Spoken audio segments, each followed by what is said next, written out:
Varicose veins కి సరైన చికిత్స కోసం సంప్రదించండి ఎవిస్ హాస్పిటల్. ఓం శ్రీ గురుభ్యో నమః. శ్రీ మహాగణాధిపతయ నమః. శ్రీమాత్రే నమః. కర్కటే పూర్వఫల్గుణ్యాం తులసీకాననోద్భవాం పాండ్యే విశ్వంభరాం గోదాం వందే శ్రీరంగనాయకీం. నీళాతుంగస్తనగిరితటీ సుప్తముద్బోధ్య కృష్ణం పారార్జం స్వం శృతిశతశిరసిద్ధమధ్యాపయంతి స్వోచ్ఛిష్టాయాం స్రజినిగళితం యా బలాత్కృత్య భుంక్తే గోదా తస్యై నమ ఇదమిదం భూయ ఏవాస్తు భూయః. శ్రీ భూనీలా సమేత గోదా రంగనాథ స్వామినే నమః.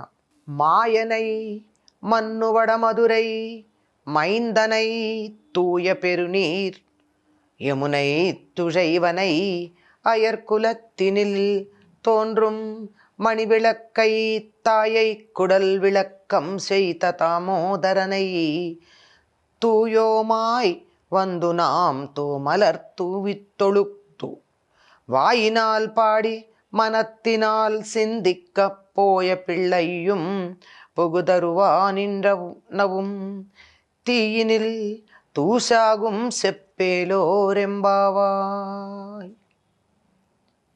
5వ నాటి బ్రాహ్మీ ముహూర్తంలో గోదాదేవి నిద్ర మేల్కాంచి తాము చెయ్యవలసిన పనేమిటో చెప్తూ ఉంది. ఎందుకు చేస్తున్నారో ముందు చెప్పింది. 3 నెలలు వానలు పడి పంటలు బాగా పండి తాము చేసేటటువంటి ఈ వ్రతం యొక్క ఫలంగా దేశమంతా సుభిక్షంగా ఉండాలి. పొదుగు దగ్గరకు కుండలు చేర్చగానే పాలు వాటంతటవి పితకబడుతూ ఉండాలి అని చెప్పడం జరిగింది. అటువంటిది ఇప్పుడు ఇంకా ఏం చెప్తోంది? తమ వ్రతం ఏ విధంగా చేస్తున్నారో చెప్తూ ఉంది. ఏమని? ఆశ్చర్యకరమైన చేష్టలు గలవాడు. మాయనై అంటే మాయ చేసేవాడు. మాయ చేసేవాడంటే ఇలా మాయలు మంత్రాలు చేస్తాడని కాదు. అసలు మనకు ఆశ్చర్యం కలుగుతుంది. ఇలా ఎలా చేయగలిగాడు?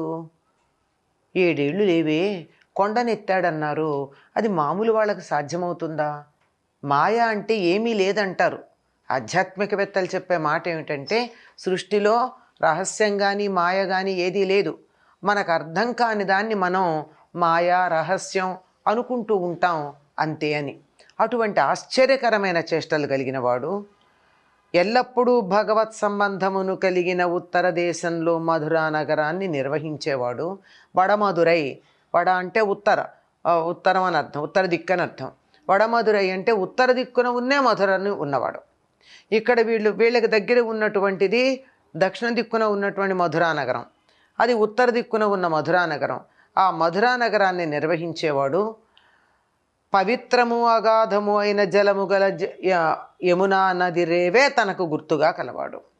యమునా నది చాలా లోతుగాను ఉంటుంది, నీరు చాలా పవిత్రమైంది కూడా. కృష్ణుడు అనంగానే గుర్తొచ్చేదేమిటి? ఆయన శరీరం నల్లగా ఉంటుంది, యమునా నది నీరు నల్లగా ఉంటుంది. ఆయన ఎవరినైనా పిలిస్తే ఎక్కడికి వస్తారు? సంకేతంగా యమునా నది గురించే చెప్తాడు.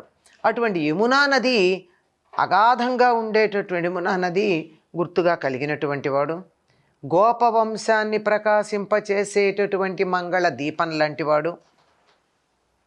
తల్లి యశోద గర్భాన్ని ప్రకాశింపచేసేటట్టుగా ఉండి, తల్లి గర్భం ప్రకాశించటం ఏమిటి? ఆవిడ గర్భంలో ఈయన ఉన్నాడా? పాపం కాదు.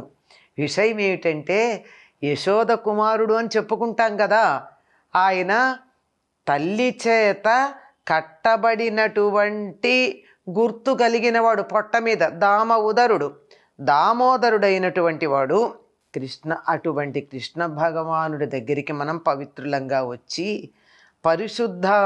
మనం పరిశుద్ధంగా ఉండడంతో పాటు పరిశుద్ధమైన పుష్పాలతో ఆయన అర్చన చేసి, ఆయనకు అంజలి ఘటించి, నోటితో కీర్తించి, మనసారా ధ్యానించి, మన పూర్వ సంచిత పాపరాశి ఆగామి పాపరాశి అగ్నిలో పడిన దూది పింజల్లాగా భస్మమైపోయేటట్టుగా ఆయన్ని సేవించుకుందాం.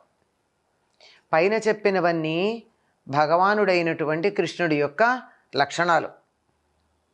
ఇప్పుడు వీళ్ళు వచ్చి చేయవలసింది ఏమిటి? అటువంటి ఆయనని ఏం చేయాలట? పుష్పాలతో పూజించాలి. చేతులు ఉన్నాయి కదా, చేతుల యొక్క ప్రయోజనం ఏమిటి? పూజ చేయడం. కనుక పుష్పాలతో పూజించాలి. ఆ తరువాత వాక్కుంది గనక ఆ నోటితో కీర్తించాలి, మనసుంది గనక మనస్సుతో ధ్యానం చెయ్యాలి. అంటే త్రికరణ శుద్ధిగా మనో వాక్ కాయ కర్మల చేత మనకర్మ, వాక్ కర్మ, కాయకర్మ మూడింటితో, చేత్తో చేయడం కాయకర్మ, ధ్యానించటం మనసుతో చేసే కర్మ, కీర్తించటం నోటితో చేసే కర్మ.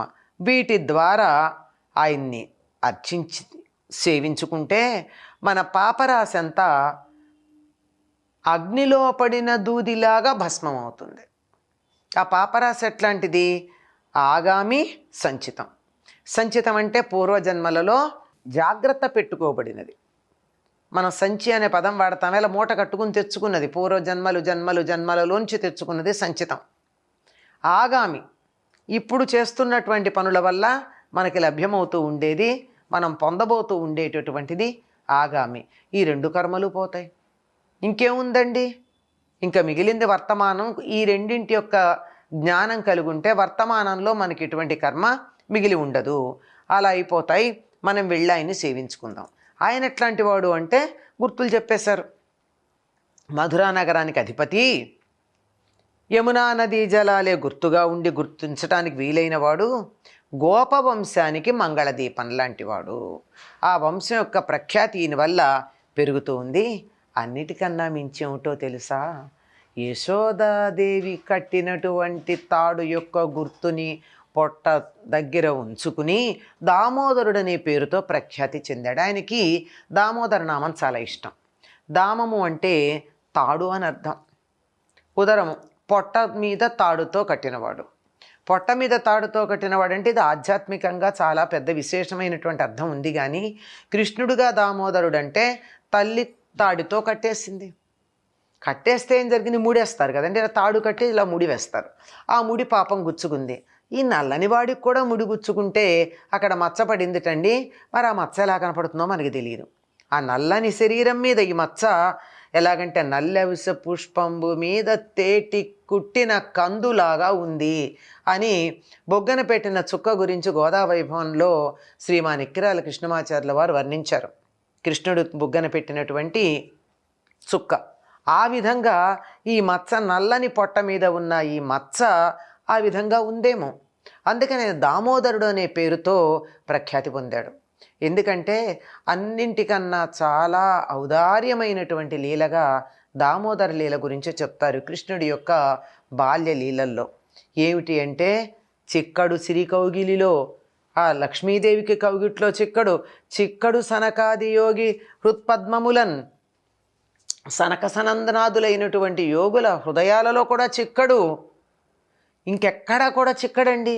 ఎక్కడ చిక్కాడంటే, చిక్కెనతడు తల్లి చేత లీలన్ రోలన్. అతను లీలగా తల్లి చేత్తో రోటికి కట్టేద్దామంటే దొరికాడు.